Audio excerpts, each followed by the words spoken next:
Let's talk about new construction for just a minute, because I've had a lot of clients recently walk into these gorgeous model homes thinking this is it. This is the dream home. And you know the ones, the perfect white kitchens, spa bathrooms, giant windows, and everything smells like fresh paint and promise. Well, listen up. I love new builds, and there's something exciting about picking out finishes, being the first to live in a new space, no creaky floorboards or mystery smells from the last homeowner. But here's the thing, builders, they're not just selling homes, they're selling strategy. And if you're not aware of how the game works, it's really easy to fall in love with the fantasy and miss what's actually happening. So let's walk through some of the biggest things to watch out for when you're shopping for a new construction home. No scare tactics, no drama, just real talk to help you feel empowered and prepared. So let's start with the model home. It's absolutely gorgeous, it's flawless, and probably got about $80,000 to $150,000 or more worth of upgrades built right into it. And the trick? That's not the home you're getting at the advertised price. That waterfall island, upgraded, those tray ceilings and designer light fixtures, all extras. Even things like cabinet hardware or tiled walls are likely upgrades. So when you see starting from the 400s, that's likely the price of a base model with no lot, no landscaping, and zero upgrades. Now, I'm not saying don't buy new construction. I'm saying go in with your eyes wide open. Ask the builder for a full list of what's included and what isn't. Make them show you, walk you through the home, and point everything out. That's where a good buyer's agent can actually really help you run the numbers. And speaking of those numbers, let's talk about builder incentives. A lot of builders offer things like closing cost credits or rate buydowns, but usually only if you use their preferred lender. Now, that lender might be totally fine, but they also might have a higher rate, fewer options, or less flexibility than someone you already trust. So compare. Always.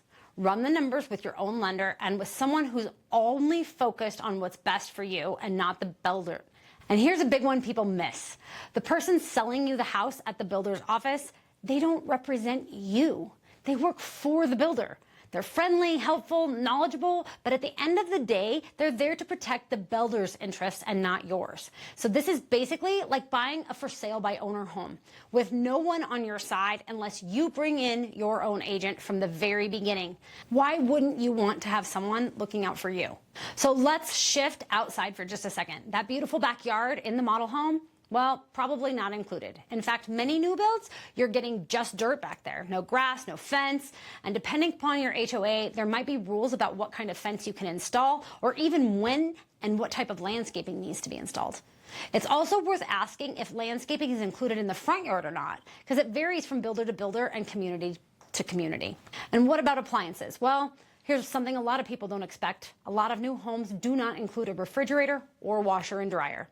So when you walk into this staged model thinking everything's turnkey and then you realize you've got to go spend a few $1,000s to just finish outfitting the home to make it functional for you and your family, it's not a deal breaker, but it is good to know up front so you can budget accordingly and even negotiate some of it back in. Then there's those metro districts and those HOAs.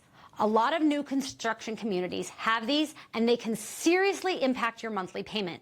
Metro district are like bonus taxes built into newer developments to help pay for things like roads and parks and infrastructure. And it's not uncommon to see tax rates nearly double because of them. HOAs, they're not all bad. They definitely keep your neighbor from painting their house Pepto-Bismol pink. But you'll want to read the fine print. Some have multiple layers, like a master HOA and a sub-HOA, and others might have restrictions on what you can do with your landscaping, your exterior paint, or even the kind of car you can park outside. So again, ask, read, and ask again. Have your agent request the full HOA documents before you sign anything. And lastly, maybe the most important thing I can tell you, you don't know what you don't know, and that's okay. That's why you have a professional in your corner.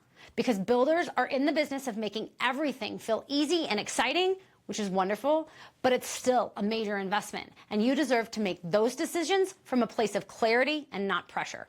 So if you're even thinking about buying a new build, let's talk. I'll walk you through the entire process, help you compare builders, negotiate what's possible, and make sure you're not missing anything that could cost you later. And that's what I do. I help you buy smart, not sorry. I'm Shauna with Sell State Altitude Realty, here to help you build it right from the ground up.